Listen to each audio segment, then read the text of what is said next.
You are the Pharisee. You are basically not robbing your kids of these social Mhm.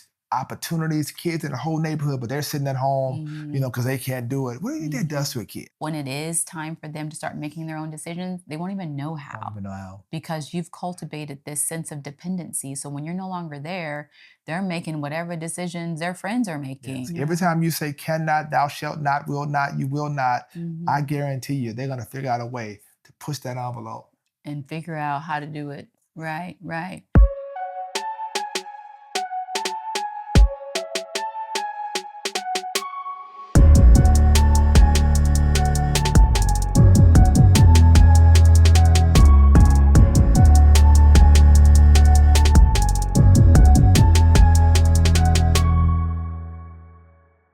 Well, hey, I'm Bishop. And I'm Dr. And Steph. thank you so much for tuning in to another edition of Couple of Destiny. As we discuss our life, our journey, and our truth. How about that? And boy, don't we enjoy doing that, right? It's such a blessing. And we thank God for you being a part of this platform. And let me tell you something, we're really excited to share with you and all of you every single week who let us know that this platform is where you are blessed. And it means a lot to us. So make sure that you comment, that you like. That you subscribe and share with your friends and family. And make sure you subscribe, y'all. Let's build this community and keep going. Let's keep going and keep growing, Yes, right? yes, And we're yes. grateful for all of you, and it means a lot. And make sure you follow Dr. Steph at Dr. Steph Walker on Instagram and Facebook. Follow me at Joseph Walker 3 and let us know that you're following us, you're staying connected. That means everything to us, and we appreciate you so much. Let me tell you something, we're really excited about just the comments that we're getting, and many of you are going to our website, josephwalker3.org, getting our book by the name, Becoming a Couple of Destiny. It'll bless you, I promise you. And other things out there, merch and other books, just go out there and check it out and find out. Even we might be in your area soon, you never know. So we look forward to all of that. But today, babe, somebody sent this to us. We gotta deal with it. Question. Why are some, and I mean some, not all, Not all. why are some preachers' kids just totally Buck wild. buck wild? Whew. I don't know that I could answer that in particular, but I think maybe we can talk about what we're doing for our own kids. Okay. Yeah, How about how's that? that? How Yeah, about yeah, that? yeah, yeah. That's a way of approaching it. Okay, so maybe we'll offer some things in terms of what we Mhm. feel works for us to assure that our Mhm. kids don't turn out. We'll do the best that we can to Yes. assure that our kids. And I'm not even sure if it's just even tied to PKs. It's tied to children who grow up in homes of faith, people who are very involved in church all together. One of the things, and you have to think about it, the context. I am for those of you that are watching this for the first time, I am a pastor of a church, a relatively large church, 33,000 members. I'm a presiding bishop over the entire Reformation. And so that's what we do, church, right? And there's certain expectations Certain that expectations that come along for with him, it. Yeah. for me, and then by default for our children. Yes. But what we have decided to do is to create a sense of normalcy in the midst of this bubble Of chaos. of chaos. Ordered chaos. Yes, don't to you? make certain that our children have normal lives growing up. And one of the things we decided, we were not going to put expectations upon them that were unrealistic, And not age appropriate. not age appropriate.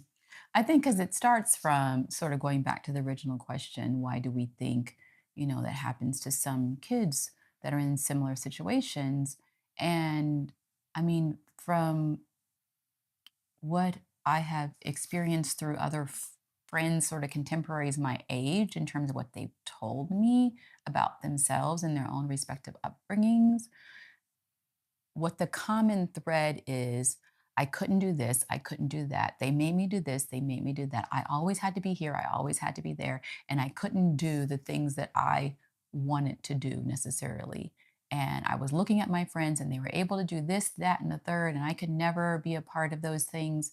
So when I gained my freedom, went off to college, became an adult, and could make my own decisions, I wanted to experience all those things and sometimes all at once, which then led to the turmoil and Yeah. the Yeah. sort of Yeah. downturn or what have you. And this is not a judgment zone. No. No. Like, No. this No. is No. no judgment. You know what No. you know, and you do the best that you can as parents. And that's all that you can ask. And frequently, um, what we have seen before is not necessarily wrong. It's what they did at the time. It's what was normal for the time. It was what sort of the culture was in terms of raising pastor kids or sort of the kids that are in the spotlight at the time. So, again, this is not a judgment Yeah. zone. This Yeah. is just us saying, this is what we have decided to do, what feels right for our family, for Yeah. our children, to set them up for success in the future. Yeah. And I think that, for us, it was about, Mhm. and you said it so eloquently the other day. We were talking about this topic, Mhm. it is allowing our children to be formed and not forced. Yes. Right? Yes. Like, it's like Yes. allow them. We're watching, our Mhm. children come into this incredible spiritual evolution and maturation, Mhm. and it's organic. It's Mhm. not like you must do this, you must Mhm. go here, you Mhm. must do this. Yeah, like, I as we wanted our kids to experience God for themselves, not experience God our way, the only way, this is the way you have to do it, but watch, glean, and figure it out for Yeah, for yourself. yourself. What feels right for you, Yeah. right? Yeah. Obviously, with parameters. We don't want you just, you're not, I mean, you're still a child. We want you just out there in the world, but like, not saying that this is how you have to do it and this is the only way, but giving them the space and grace to grow and to come to God. Yeah. And that's important, right? Because I Hmm. think that's the space and the grace. And I think what happens is Hmm. that when you um, prevent your children from having normal, natural experiences as children, Hmm. Hmm. then you don't realize you may put those boundaries and things around them, but they're eventually going to rebel. But Hmm. when you allow them to have those experiences, like I'll let my daughter, she has to go on a trip with the girls for ballet, or a thing for school. It's a competing thing. I'm not going to say, oh, you can't miss the church anniversary. Uh, I know the kids are going this weekend at your school to this, but this is the church anniversary and you have to be here. I have to say, as a father, honey, Hmm. it's really okay. You can stream it later. Daddy loves you. I support you. And I know that you love I know you me. love me, and I don't want her to have to choose. And so Mhm. it's important for her to have those experiences so that when she grows off to college, she can feel like I've already done that. I love God, I Mhm. love Jesus, and it happened organically Mhm. versus this thou shalt not, thou shalt not. I Mhm. tell people all the time, relationships should always be greater than rules. And when Mhm. you are, raising children, think about the relationship, because every Yeah. time you say cannot, thou shalt not, will not, you will not, I Mhm. guarantee you they're going to figure out a way to push that envelope. And figure out how to do it. Right, right. And like, so for our daughter, she's a beautiful dancer and that's her passion. Mm, And so, yeah, she was for a very long time on the dance team at school. And now she's really focused on her ballet career or future or whatever it is yeah, that she has in her mind that she wants to do with yeah, it. And so, yes, we have a dance team at church. And so she will join the dance team at church when she can't, when get she's ballet. able to. Yeah, But if there's a conflict and she has to choose, she will choose to continue doing her classes that are mandatory, because if she doesn't go to her classes, she can't progress in that yeah, area, right? yeah, And so we don't say you have to do this and you can't do this, because that's going to take her wherever she wants to go. We know she loves the Lord. When she has time and space, and hopefully this year, because she's let some things go, she will be able to be more involved in the church yeah. dance ministry, etc. But we didn't force her to That's choose, so true. right? We know if there's a birthday party or an event or a school dance, we let her go. The same thing for my son. He plays multiple sports. Like, if he's got a game, we're not saying you have to miss every game because it conflicts for whatever we're doing. We will find a way to make sure he gets to his game so he can continue to participate in the way that he feels good and feels comfortable, to help build his confidence so he can be a confident human being growing up, you Yeah. know? Let me say this. I think I want to say this from my heart to Mhm. leaders who are watching me. Mhm. Um, don't be Pharisees. Mm. And what I mean by that is, we allow our children. I see a lot of stuff out here Mhm. online, and your kids shouldn't be celebrating Halloween because it's the. I know that. I know what Halloween. I know it's pagan. I know where it comes from. Mhm. But I grew up, and our parents allowed us to celebrate that. I came out pretty normal because they put boundaries around it. They Mhm. prayed over us. We prayed, and we grew up in a Mhm. spiritual home. And these were social experiments. These were social opportunities for kids to have fun, to go to the neighborhood. Our kids Mhm. don't dress up as witches and goblins. They dress up with They're we not walking around worshiping the devil. as a family, Right. we make this a A annual fun thing. theme. We've done, And Buzz we call it Lightyear, Harvest Fest. Harvest Fest, but we don't let them. Right. Our parents said we can't go out and do that because it's the pagan holiday. Well, listen, what you're Right. doing is, you are the Pharisee. You are basically not robbing your kids of these social Mhm.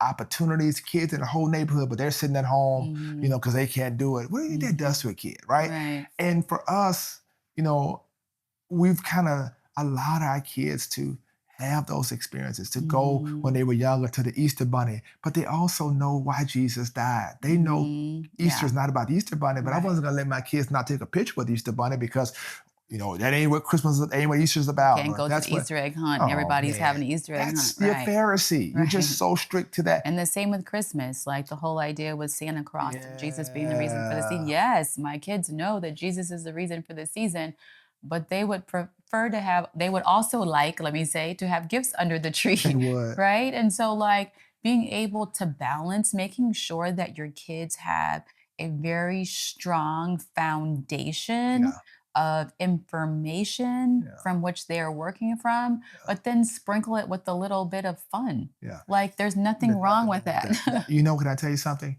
Never forget this. Never forget this. Whenever you Mhm, see rebellion, mhm, it is rooted in resentment. mhm. I Wow. resent what was taken from me Mhm, and I rebel against it. mhm, And that's where I think this buck wild comes from. mhm. I resent that you never let me have a life. I never could go And out. now I have freedom, so I'm gonna take I'm a full rebel. And I'm advantage gonna of do. And it, now you're like, right? you were raised in a And you Christian can't home. control I me. can't believe you. That's just it. You did not give them the freedom. I am even more aware of that.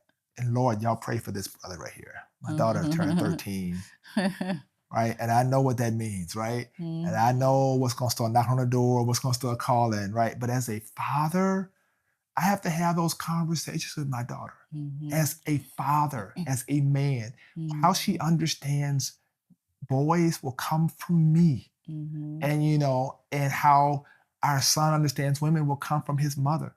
And it's important. And for us, the most important thing is that they, again, going back to not forced but formed, that mhm. they figure it out Yeah. themselves, knowing that they have the support, that the lines of communications are always open. And we have seen, Yeah, that's what I was gonna say, I yeah. want to finish it. It's just so amazing as they've grown. Like our son had just turned 7 and our daughter, like you said, just turned 13. Oh gosh. And like their love and fervor for the Lord is off the chain. Like they are hungry to go to church. They're asking, to go to church. Well, what Sunday is this? Can I Yeah. get to go to the kids' church? Can I Yeah. sit in the main And you better sanctuary not and go to watch? school without praying. Yeah, like they will not let you out of the We door. gotta You're pray. trying to rush out the door. We got to stop. We have to pray before we leave this house, before we go to bed at night. They're fighting over who gets to say grace at the Yeah. table, Yeah. you know, Because of the normacy of that. right. And then, you're not forcing them to, we've never forced them, stand up and praise the Lord. Yeah. Like, and now, like the other The day, other day, I want you to see this. I want you to see it. I'm worshiping God. We're having a men's service. You have 1,000 men there. We're all praising God with our sons. I'm in the moment. And I look up, because Joseph is sitting next to me. And he has walked up close to the stage. I've never seen it. For the first time in my life, I saw my son in the presence of God worshiping by himself, eyes closed, hands lifted, unprompted. unprompted, unforced. It was organic and it just Yeah. made my heart, I almost oh cried. my Yeah. God, it was just unbelievable. And it was just like Mhm. that. is where it is, like that normalcy. And then to be able to like, know my Yeah. dad's a pastor. Yeah, my dad's a Mhm. bishop. But you know what? That's daddy. Mhm. That's daddy who gets on the golf court with me and drives me around the neighborhood, or who Mhm. plays basketball, who throws Mhm. pitches. And Mhm. out of all that, I think the most important thing that I think Mhm. can prevent buck wildness is when your kids feel like they're a priority. Mhm. You They feel chose me. loved, they feel You seen, chose me. they feel like they Yeah, have, and also allowing them to have a voice yeah, and give them choices yeah, because they do choose, yeah, and frequently they choose God, yeah, yeah, right? Like you want to be able to mold the ability to make wise decisions. yeah. That doesn't happen overnight. If you're constantly making the decisions for your kids all the time, when it is time for them to start making their own decisions, they won't even know Don't how even know how. because you've cultivated this sense of dependency. So when you're no longer there, they're making whatever decisions their friends are Yeah, making or whatever facts, decision comes to mind or feels facts, good, right? facts. But if you're cultivating this, we make decisions and you're able to decide from a young age and you're helping them weigh the pros and the cons. Well, if you do this, what happens? If you do that, what Yeah, happens? yeah, yeah, You got to sit down, you got to think about it. And you start to see the fruit of that as they're making wise decisions and, what have you. It's a beautiful thing. yeah. Um, Guys, I believe with all of my heart that you can be normal Yeah. parents with normal kids Hmm. with a great deal of intentionality. Hmm. And even if you don't have kids and you're watching this, you're like, whoa, when I raise my kids, I want them to be lovers of Jesus, but normal. Hmm. I don't want to rob them of experiences. I want to Hmm. put, obviously keep them from crazy And stuff. normal meaning not worldly, Yeah, yeah, yeah. but normal meaning like able to enjoy Enjoy, life enjoy in life. a godly Yeah, way, yeah, knowing the difference between right and wrong, yeah. but having the That's it. freedom to live the life that God has set before them That's without fear of retribution, without fear of going to hell because yeah, you got on a skirt or some shorts, without fear of going to hell because you're not wearing, stockings or tights or, whatever. Like being able to just be free and be yourself and present yourself before God and before your family yeah. and just be a happy, loving, That's what it is. giving, caring, philanthropic person. Because you could be a church person all you want and be mean and Be resentful and resentful, be bitter. Yeah, bitter yeah, and, yeah, not willing to share or yeah, give. yeah, Like, that's not who we're trying to raise yeah. in this season of our All lives. facts, all facts. Well, we hope this has blessed y'all, guys. I hope that's, maybe you got somebody, maybe a PK is watching this like, oh God, I wish that's what would have happened to me. Or maybe you know someone, and they're raising children, or children are frustrated. Maybe you could share this with them. We're available if you want to talk to Yeah. us. Let us know. We'd love to talk to you, If you have help you, more whatever questions, how we can yeah. help. We're Yeah. not perfect. Our kids aren't perfect, but it's such as we have. It's our life, Our journey, our our truth. truth. So we appreciate you so much. So thank you for tuning in to Yes. another episode of Couple of Destiny. We appreciate you. Make sure you follow us and make sure, please subscribe so we can stay connected together. We thank you so much for tuning in once again. I'm Bishop. And I'm Dr. Steph. Peace out.